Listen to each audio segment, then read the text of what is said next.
Good morning. I am Dr. Marlene Bricker, and we are here at Unity Spiritual Center in Collinsville. And I hope you can see our new artwork that we're starting to do so that we can really reflect who we are. So we'll start with our little sign, our little art behind us, coexist, because really and truly that is our message. So I only think it's appropriate to read our diversity statement as we begin this morning. We practice unity principles, and what that means is that everyone is included. Wherever you are on your journey, it doesn't matter. You are part of the human tapestry. Therefore, all are welcome here. Diversity statement. We recognize and honor the divine within us as the one common denominator that we share on our human journey. The living heart of unity understands and manifests its support of this divinity by recognizing there is inherent good in all people. Unity Worldwide Ministries, its members and affiliates, welcome with love all people in every form of God's creation, regardless of how that creation presents itself. It is the intent that unity organizations are inclusive and non-discriminatory. We honor all components that contribute to the diversity of community. We affirm and support unity principles in programs that manifest diversity in our teachings, policies, buildings, and within our communities. We are resolute in walking the course of human rights and social justice for all. Amen. To me, that should be a prayer. That should be the prayer that we all say every morning when we go to bed and when we wake up. Because until we begin to accept all humanity and social justice for all, our world will never work harmoniously. Eric Butterworth, I will quote him as this fits my topic this morning, gags, and I'll go into that in a moment. We can become bitter or better as a result of our experiences. Another awesome one. We can become bitter or better. Proverbs 15:1, a soft answer turns away wrath, but a harsh, there we go, it didn't finish. I guess a harsh one doesn't because I don't have it right on here. But obviously a harsh word will not. So, I'm going to start with my gags here. How much time in my life, and here you're going to get it, have I spent dealing with guilt/grudges, anger, grief, and secrets? Gags. Way too much. I realize these are necessary feelings. All the emotions we have are necessary as they all comprise what is called our human psyche. As our world is built on opposites, we would not know freedom if not for the chains that bind us. Emotions can do that. For me, I am in the process of releasing. I am working at letting go of my grudges. I am forgiving myself of guilt. I am delving into the cause of why I feel angry. I am working through grief so I can move to the other side. And I am releasing anything that used to be secret. Actually, I really never had many secrets because I always felt like when I let them out, I felt so much better. All of my secrets are part of what has made me the person I am today. Even with all of my imperfections, today I love who I am. My imperfections are part of what makes me approachable and authentic. And this is where I am because these were the things that gagged me. So, I want to start with some definitions so we can have a place to jump from. Guilt. Guilt is a feeling that a person has when they realize or believe that they have done something wrong. This usually depends on that person's own conscience, their understanding of right and wrong. Guilt is usually related to remorse, feeling sorry. Guilt can sometimes cause anxiety. Many times it can cause anxiety. Most of it will cause anxiety. Let's just give it that. Grudge. The definition of a grudge is a lingering, strong feeling of ill will or resentment. Anger. A feeling of displeasure resulting from injury, mistreatment, opposition, etc., and usually showing itself in a desire to fight back at the supposed cause of this feeling. And then grief, the normal process of reacting to loss. The loss may be physical, such as death, social, such as divorce, or occupational, such as a job. Emotional reactions of grief can include anger, guilt, anxiety, sadness, and despair. And for any of you who have dealt with grief and who have read it, there's actually 5 stages of grief that we go through, which includes some of these things. Secrets. We're only as sick as our secrets is an adage known well by those in AA. It basically means that a secret kept in the dark grows and becomes more harmful. But once it is exposed to light or released, its power is lost. Secrets have the ability to fester negativity and self-loathing while keeping us sick and trapped in addiction. So, let's talk about these emotions. And again, when I speak, I only have one frame of reference, and that is me, because I only know how I think. I can empathize, I can hear others, I can relate to it, I can understand it, but I still only know what it feels like for me. I don't know what your headache feels like, but I know what mine feels like. So, let's talk about some of these feelings, the grief, the guilt, the anger, what was my other one? Grudge, secrets. When I think back to my earlier life, there were so many times I would lay in bed at night and I would punish people. I mean, I remember when I was a little girl and I'd be mad at my mom and dad and I'd go, okay, I'm going to die. And then I'd imagine them standing there crying over me and telling me, I'm so sorry I grounded you, or whatever the offense might have been from my perception.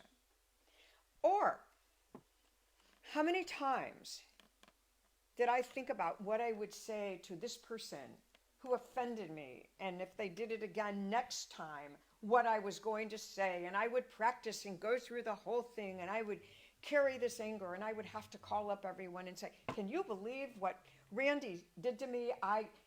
Can you even honestly believe it? Well, what do you think? Do you agree with me? Wasn't he wrong? I needed to have this affirmation and agreement from others that poor me, I was so offended. Until I didn't anymore. And how did I do that?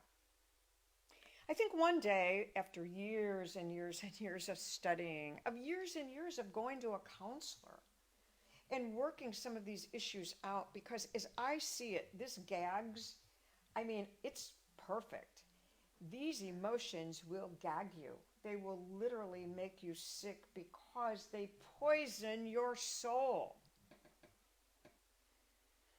They are literally poison. And cancer and a lot of these diseases come from this poison. They will say, this is just eating me up. That's what cancer does. It eats you up. And the more that you dwell on all of these kinds of feelings, things happen in your body. Hormones are released, all kinds of things. So I decided I was sick and tired of being sick and tired. I was sick and tired of my grudges.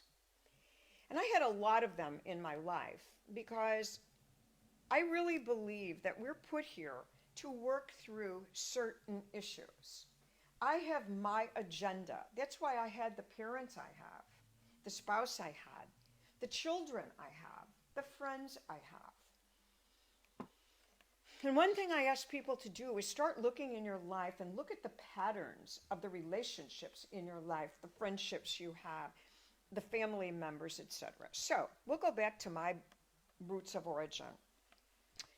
I had a mother who I loved dearly, who I know had severe psychological problems and probably should have been medicated and wasn't, because there just wasn't the treatment on mental health back 60 years ago that there is now. And my mother, you just didn't know what she would do. I mean, it could be, "Hi honey, I love you," or she'd wake up cursing me.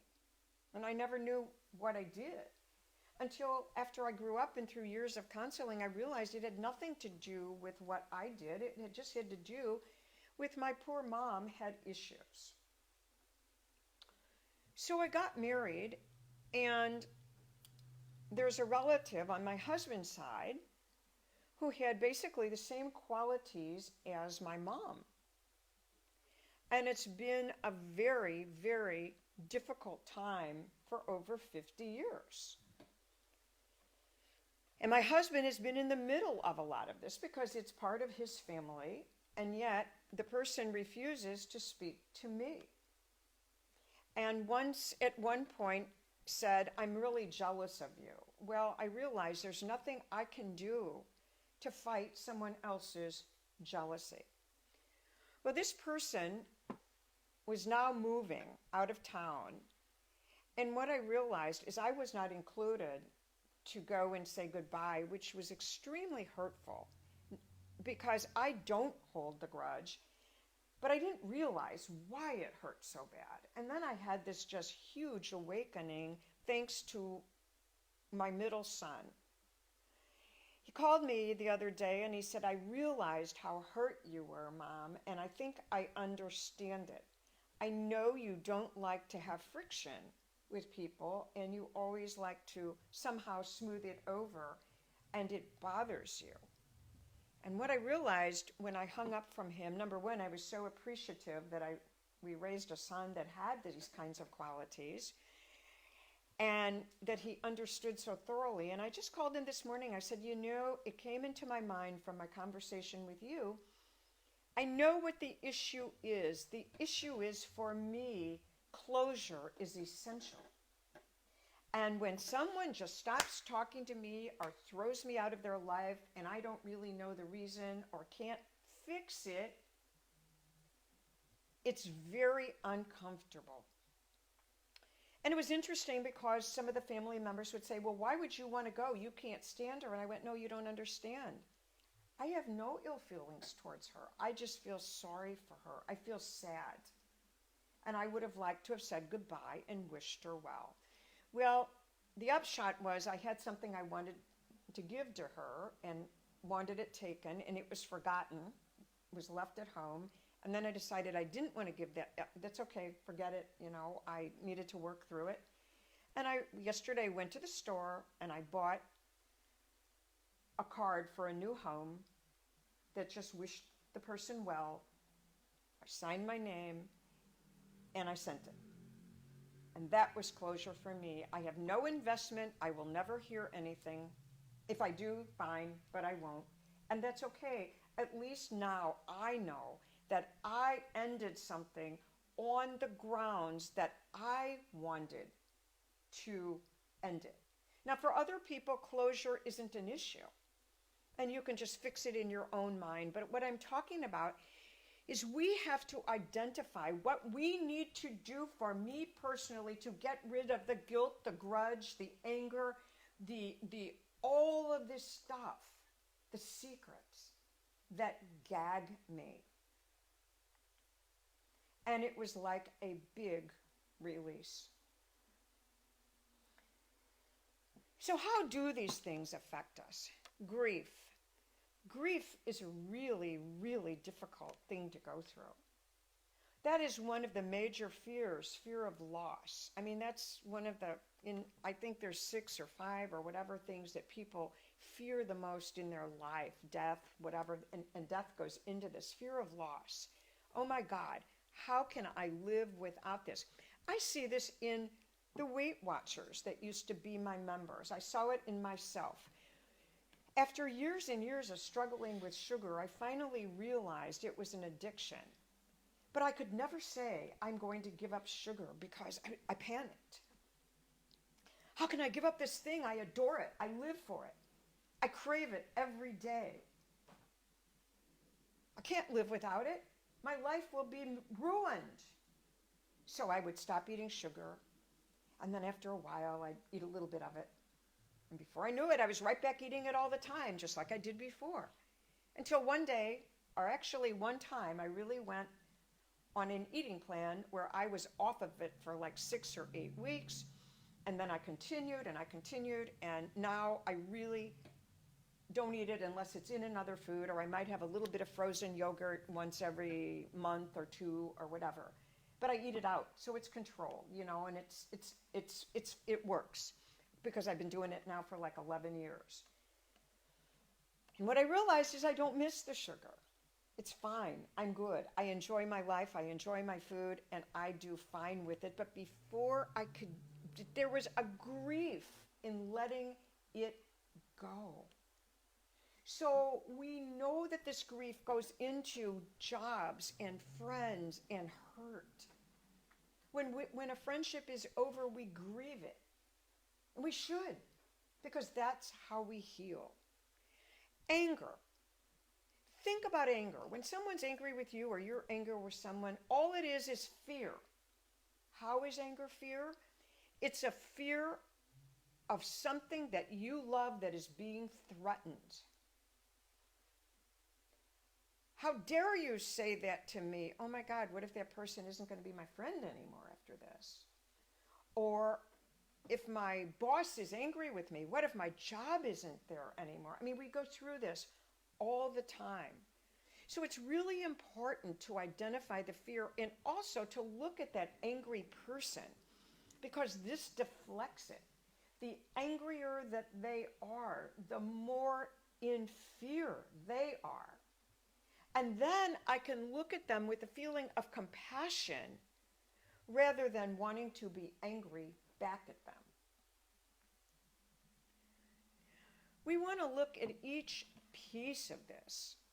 We want to look at a grudge, what it feels like to hold a grudge against someone. It means that it's never really gone. It's like hanging on to you. And, it's like I realized with my mother, I had so much anger attached to the way that I was raised that many times as an adult, I would over-respond.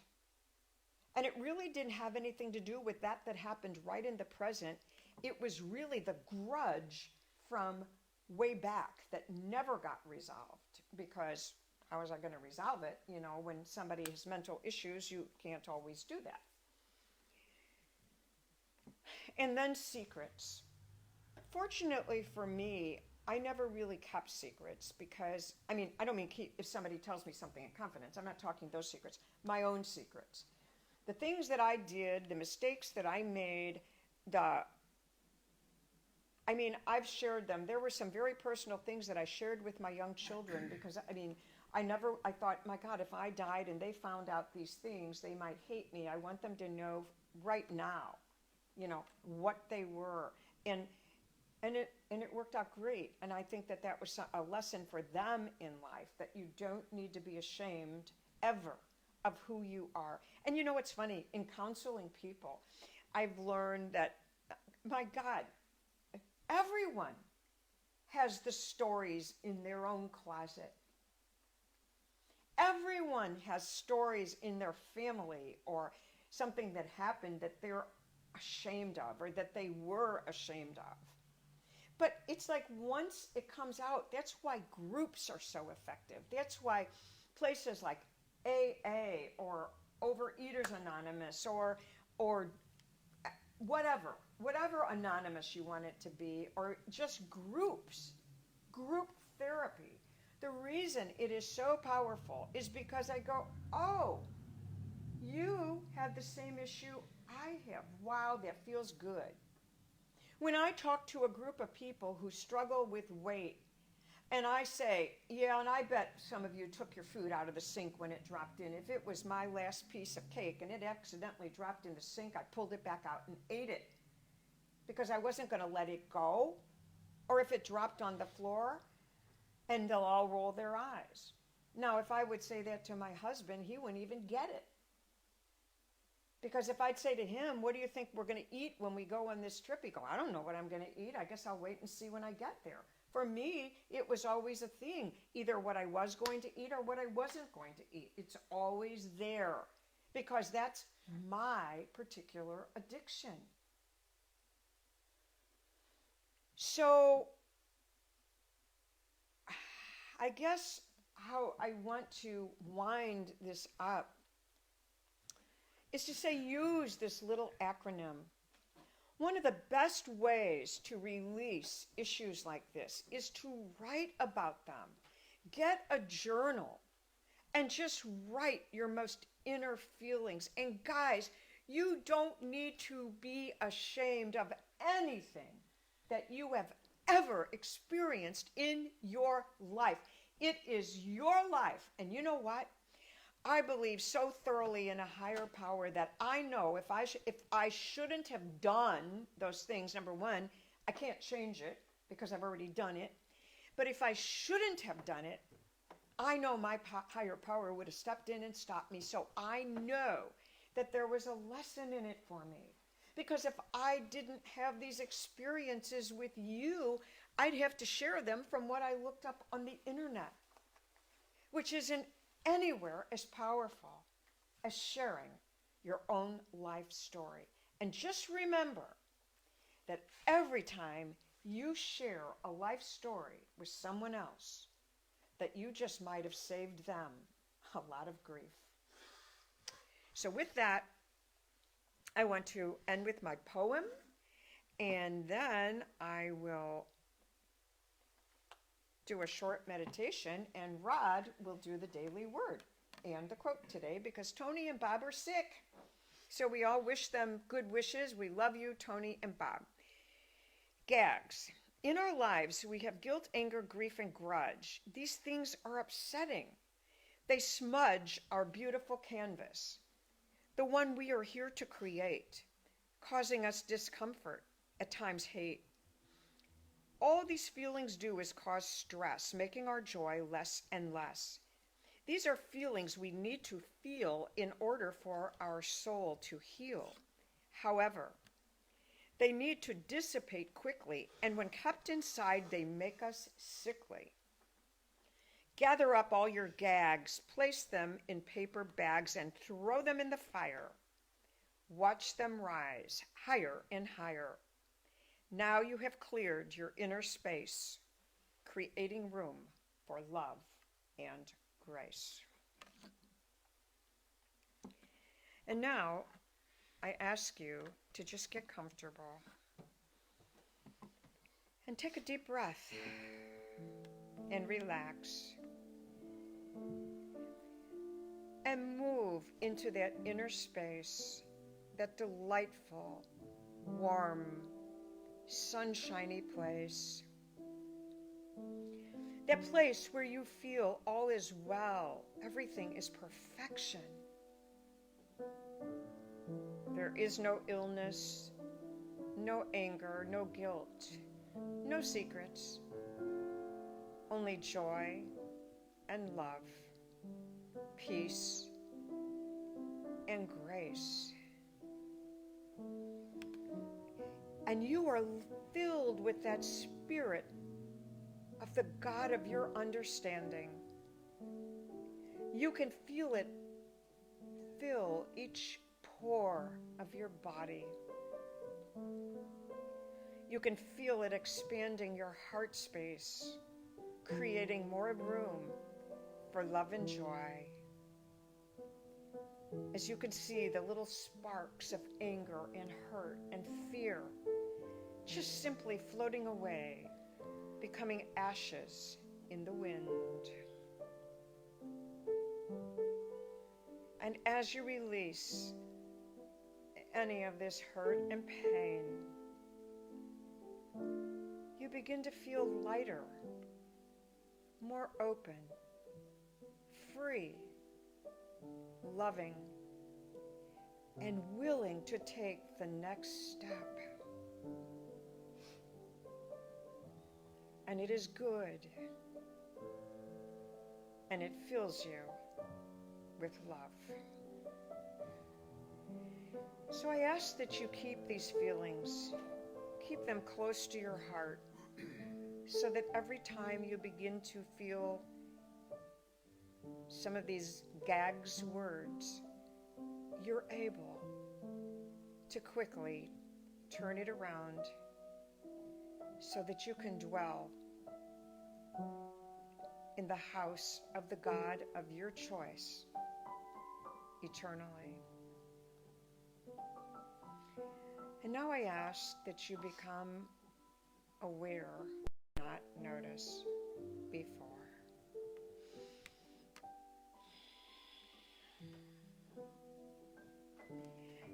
And now I would just like to again tell you that we thank each and every one of you for being here. Please, please post on our Facebook page. We want to interact with you.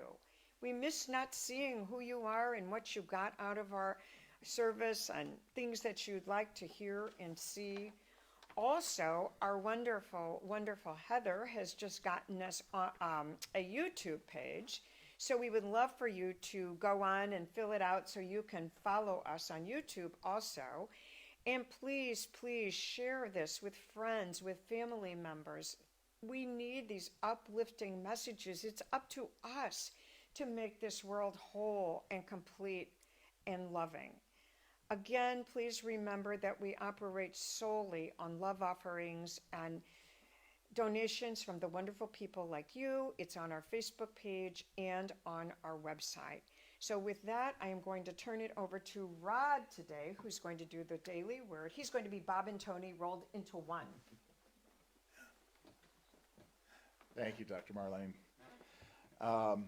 Tony usually has a great thing to say to start the readings about the daily word. I'm sorry, I don't have that memorized yet, but I do know that it is a great source of inspiration and learning. So please feel free to subscribe to it, pick it up here at the church if you want. And today's reading for Sunday, October 24th, is on passion. My purpose fuels my passion. Purpose sets my heart aflame with passion. Each day, I awaken ready to answer the call of my heart, to give my best efforts and fullest attention to purposeful activity. Passion is the energy I bring to everything I do. I discover the glory of God through passion as I do the things that make me feel the most alive, that fill me with energy and zeal and color the world with hope and promise. I recognize the divine presence behind it all. God is the source of all the passion I feel and the purpose that drives me. My passion is not for me alone. The life energy that radiates from me inspires those around me to live a life of purpose and passion, to boldly express their divinity as only they can. And our scripture passage is from 1 Peter chapter 4, verse 11. Whoever speaks must do so as one speaking the very words of God. Whoever serves must do so with the strength that God supplies. And once again, our affirmation, my purpose fuels my passion. A couple of quotes here today, here from Guy de Maupassant. How fathomless the mystery of the universe is. And I decided I wanted to share a couple of my personal favorites. I've been doing reading on Walt Disney, so a couple of quotes of his that I just love. It's kind of fun to do the impossible. And the other one is, if you can dream it, you can do it. Thank you.